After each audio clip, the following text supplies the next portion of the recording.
नमस्कार, कृति समाचारमा स्वागत छ। म शान्ता दाहाल। समाचार सुरु गरौँ मुख्य खबरबाट। नेपालमा एकै दिन 3 जना व्यक्तिमा कोरोना भाइरस संक्रमण, भाइरसबाट संक्रमितको संख्या 57 पुग्यो।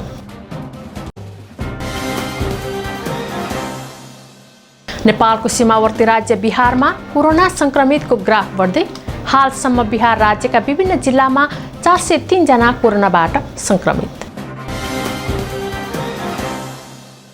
धरान प्रहरीद्वारा 1 वर्षको अवधिमा लागू औषध मुद्दामा एक महिला सहित 105 जनालाई पक्राउ, कुल 79 मुद्दा। प्रदेश 1 का उद्योग, पर्यटन, वन तथा वातावरण मन्त्री जगदीश कुसियतद्वारा बराज क्षेत्र नगरपालिकालाई नगद सहयोग 3,59,000 रुपैयाँ नगद हस्तान्तरण। अनाधिकृत रूपमा सब्जी बिक्री गर्ने Q1 ख 4399 नम्बरको गाडी चालक रवि तामाङलाई जरिवाना। धरान उपमहानगरको अनुगमन समितिद्वारा 2500 रुपैयाँ जरिवाना तिराइयो।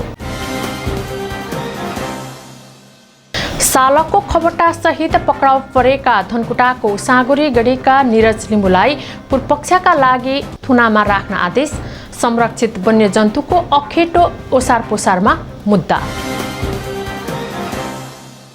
केन्द्रीय तथ्याङ्क विभागद्वारा यो आर्थिक वर्ष 2.27% मात्रै आर्थिक वृद्धि दर हुने प्रक्षेपण, महामारीको प्रभाव मूल्याङ्कन गर्दै आर्थिक वृद्धि दर प्रक्षेपण। र धरानको बीपी कोइराला स्वास्थ्य विज्ञान प्रतिष्ठानद्वारा 2077 सालको सार्वजनिक बिदामा 3 दिन कटौती।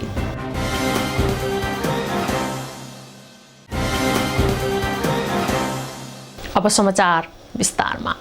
नेपालमा एकै दिन 3 जना व्यक्तिमा कोरोना भाइरस संक्रमण भेटिएको छ। राष्ट्रिय जनस्वास्थ्य प्रयोगशाला टिकुमा गरिएको परीक्षणमा बाराका 2 र पर्साका 1 जनामा कोरोना संक्रमण भएको भेटिएको हो। बारा जितपुर सिमरा नगरपालिकाका 43 वर्षीय व्यक्ति र सिमरनगढका 31 वर्षीय युवामा कोरोना देखिएको हो। त्यस्तै वीरगञ्ज 2 छपकैयाका 46 वर्षीय पुरुषमा पनि कोरोनाको संक्रमण देखिएको स्वास्थ्य तथा जनसङ्ख्या मन्त्रालयले जनाएको छ। उनीहरू 3 जना दिल्लीको तब्लिगी जमातको धार्मिक सभामा सहभागी भएर फर्किएका व्यक्ति हुन्। आइतबार वीरगञ्जका 2 जना व्यक्तिमा कोरोना संक्रमण पुष्टि भएको थियो। उनीहरू मध्ये वीरगञ्ज 16 का 1 जना दिल्लीको धार्मिक सभामा सहभागी भएका थिए। यो सँगै नेपालमा कोरोना संक्रमितको संख्या 57 पुगेको छ, जसमध्ये 16 जना निको भएर घर फर्किसकेका छन्। नेपालको सीमावर्ती राज्य बिहार राज्यमा कोरोना भाइरसबाट संक्रमित हुनेको ग्राफ दिन प्रतिदिन बढ्दो छ। यसले नेपाललाई पनि समस्यामा पार्ने सम्भावना बढ्दै गएको छ। बुधबार मात्रै 37 जना नयाँ कोरोना संक्रमितहरू भेटिएका छन्। हालसम्म बिहार राज्यका विभिन्न जिल्लामा 403 जनामा कोरोना संक्रमण भइसकेको पुष्टि भइसकेको छ, जसमा 2 जनाले ज्यान गुमाइसकेका छन्। बिहार राज्यको सीमासँगै जोडिएका नेपालको झापादेखि पश्चिममा मकवानपुरसम्म पर्छ। बिहारको बक्सर, आरा, वैशाली, रोहतास, औरङ्गाबाद, सीतामढी र मधेपुर क्षेत्रमा कोरोनाबाट संक्रमित बनेका छन्। भारतमा हालसम्म 33,000 भन्दा बढीमा कोरोना संक्रमण भइसकेको COVID-19 India.org ले पुष्टि गरेको छ। ORG का अनुसार हालसम्म 32,936 संक्रमित भएका छन्। हालसम्म 1,077 जना कोरोनाका कारण मृत्यु भइसकेका छन्। हालसम्म 8,432 जना कोरोनाबाट संक्रमित रोगीहरू उपचारपछि निको भएर घर फर्किसकेका छन्। धरान प्रहरीले 1 वर्षको अवधिमा लागू औषध मुद्दामा एक महिला सहित 105 जनालाई पक्राउ गरेको छ। कुल 79 मुद्दामा एक महिला सहित 105 जनालाई नियन्त्रणमा लिएको इलाका प्रहरी कार्यालय धरानले जनाएको छ। इलाका प्रहरी कार्यालय धरानको तथ्याङ्कमा 2076 वैशाखदेखि 2077 वैशाख 15 गतेसम्ममा सबैभन्दा बढी गाँजा बरामद गरिएको छ। यो अवधिमा 18 केजी 750 ग्राम गाँजा बरामद भएको छ। इलाका प्रहरी कार्यालय धरानका डीएसपी डुण्डीराज नेउपानेका अनुसार TTJSIC अन्तर्गत जनही 838 थान एविल, लुपी जेसिक र डाइजेल्याप बरामद गरेको छ। त्यस्तै फेनार्गन 34 एम्पुल बरामद गरिएको छ। डिस्लेक्स डिसी नामक 286 बोतल बरामद गरिएको छ। यस अवधिमा नाइट्रोसन 1025 ट्याब्लेट, 91 ग्राम 790 मिलिग्राम खैरो हेरोइन, 18 केजी 750 ग्राम गाँजा, 1.8 ग्राम चरेस र 15,820 क्याप्सुल स्मोस्पोप्रोक्सिवन बरामद गरिएको छ। प्रदेश एका उद्योग, पर्यटन, वन तथा वातावरण मन्त्री जगदीश कुशेयतले बराहाट क्षेत्र कोरोना राहत कोषमा 3.5 लाख रुपैयाँको हाराहारीमा नगद प्रदान गर्नुभएको छ। बराहाट क्षेत्रको राहत व्यवस्थापन समितिलाई नगद 3,59,432 रुपैयाँ बराहाट क्षेत्र नगर प्रमुख निलम खनाललाई हस्तान्तरण गर्नुभयो। मन्त्रीले व्यक्तिगत रूपमा 1,50,000, नेपाली काङ्ग्रेसका जिल्ला सदस्य कालुराम चौधरीको संयोजनमा 1,43,432 रुपैयाँ र मोरङ वाणिज्य सङ्घ अध्यक्ष भीम घिमिरेले व्यक्तिगत 66,000 रुपैयाँ प्रदान गरिएको हो। उक्त नगद बराबरको चेक हस्तान्तरण गरिएको थियो। कृति समाचारमा अब विज्ञापन।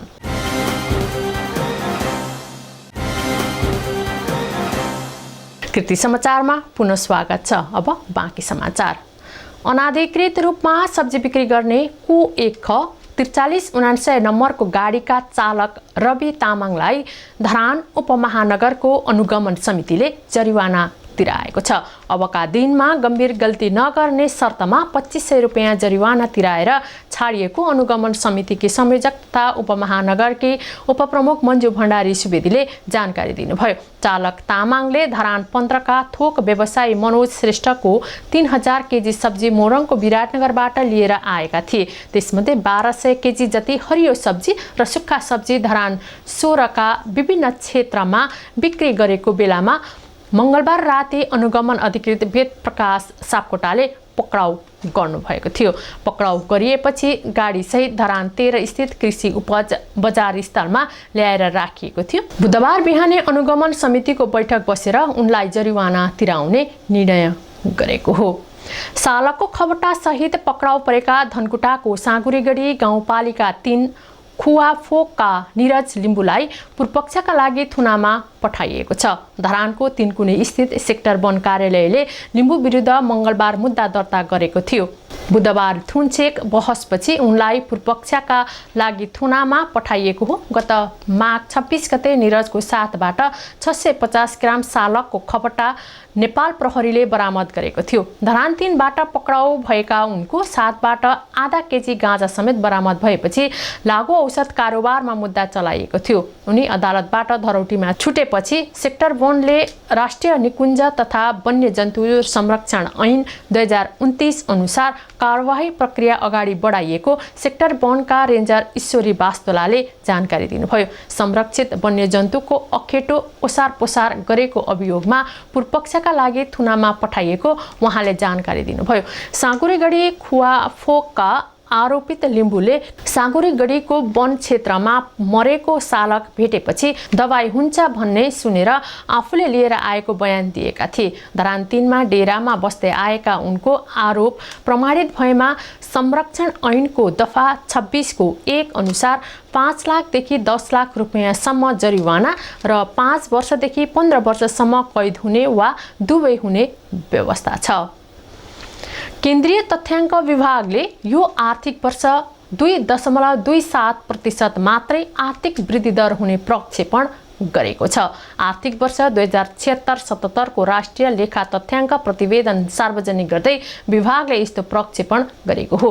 कोरोना महामारीको प्रभाव कहिलेसम्म हुने भन्ने यकिन गर्न नसकिएको अवस्थामा यो अनुमान तयार पारिएको प्रतिवेदनमा जनाइएको छ। विभागले होटल तथा रेस्टुरेन्ट र अन्तर्राष्ट्रिय यातायात क्षेत्र कहिले सुचारू हुन्छ भन्ने अनुमान गर्न नसकिए पनि अन्य क्षेत्रहरू भने जेठबाट क्रमशः सञ्चालन हुने अनुमान सहित यो प्रक्षेपण गरिएको जनाएको छ। यो वर्ष सरकारले 8.5% ले आर्थिक वृद्धि दर हुने लक्ष्य राखेको थियो, तर कोरोना महामारीका कारण यो लक्ष्य हासिल नहुने विश्लेषण सरकारले गरिसकेको छ। विश्व बैंकले यो वर्ष नेपालको आर्थिक वृद्धि दर 1.5 देखि 2.8 को हाराहारीमा हुने अनुमान सार्वजनिक गरेको थियो। यो वर्ष खानी तथा उत्खनन उद्योग, होटल तथा रेस्टुरेन्ट, यातायात, सञ्चार तथा भण्डारण क्षेत्र ऋणात्मक हुने विभागको अनुमान छ। विराटनगर 13 मा टायर पड्कदा भारत समस्तीपुर घर भएका 25 वर्षीय मोहम्मद हैदरको मृत्यु भएको छ। जितेन्द्र यादवको सटर भाडामा लिए गाडीको टायरको पम्चर बनाउने काम गर्दै आएका थिए।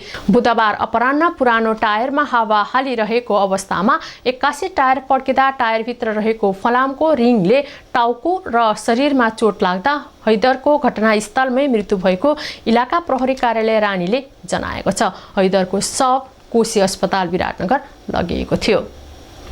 धरानको बीपी कोइराला स्वास्थ्य विज्ञान प्रतिष्ठानले 2077 सालको सार्वजनिक बिदा कटौती गरेको छ।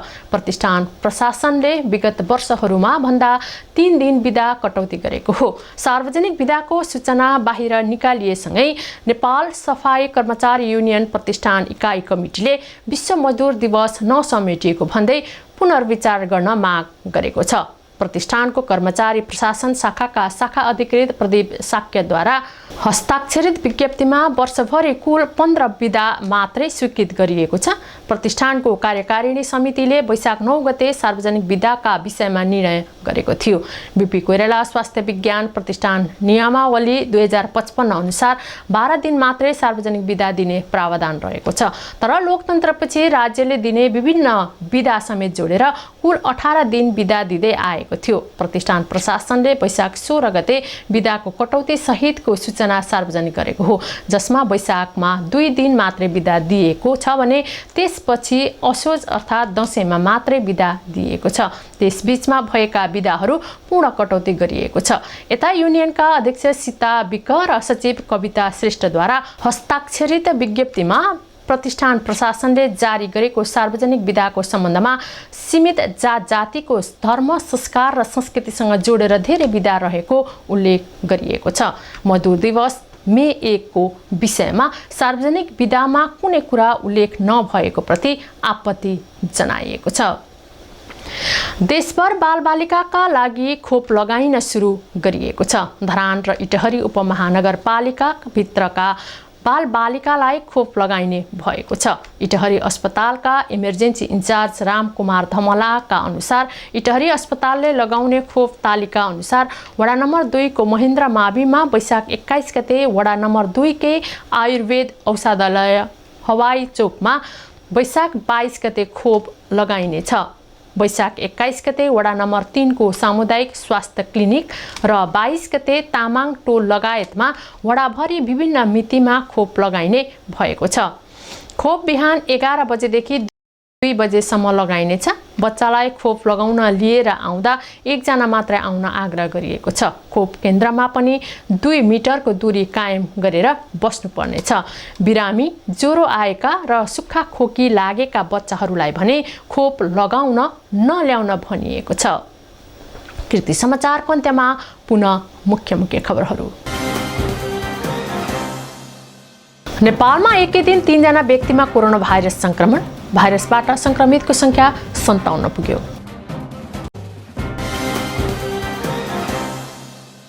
नेपालको सीमावर्ती राज्य बिहारमा कोरोना संक्रमितको ग्राफ बढ्दै, हालसम्म बिहार राज्यका विभिन्न जिल्लामा 403 जना कोरोनाबाट संक्रमित। धरान प्रहरीद्वारा 1 वर्षको अवधिमा लागू औषध मुद्दामा 1 महिला सहित 105 जनालाई पक्राउ, कुल 79 मुद्दा। प्रदेश 1 का उद्योग, पर्यटन, वन तथा वातावरण मन्त्री जगदीश कुसियतद्वारा बराज क्षेत्र नगरपालिकालाई नगद सहयोग 3,59,000 रुपैयाँ नगद हस्तान्तरण। अनाधिकृत रूपमा सब्जी बिक्री गर्ने कु 1 ख 4399 नम्बरको गाडी चालक रवि तामाङलाई जरिवाना। धरान उपमहानगरको अनुगमन समितिद्वारा 2500 रुपैयाँ जरिवाना तिराइयो। चालकको खबट्टा सहित पक्राउ परेका धनकुटाको साँगुरी गढीका निरज लिम्बुलाई पूर्वपक्षका लागि थुनामा राख्न आदेश। संरक्षित वन्यजन्तुको अखेटो ओसार पोसारमा मुद्दा। केन्द्रीय तथ्याङ्क विभागद्वारा यो आर्थिक वर्ष 2.27% मात्रै आर्थिक वृद्धि दर हुने प्रक्षेपण। महामारीको प्रभाव मूल्याङ्कन गर्दै आर्थिक वृद्धि दर प्रक्षेपण।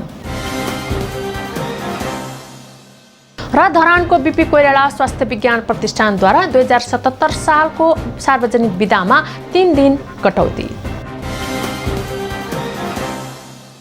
हवस् त कृति समाचार यति नै। कृति टेलिभिजन हेर्दै गर्नुहोला। नमस्कार।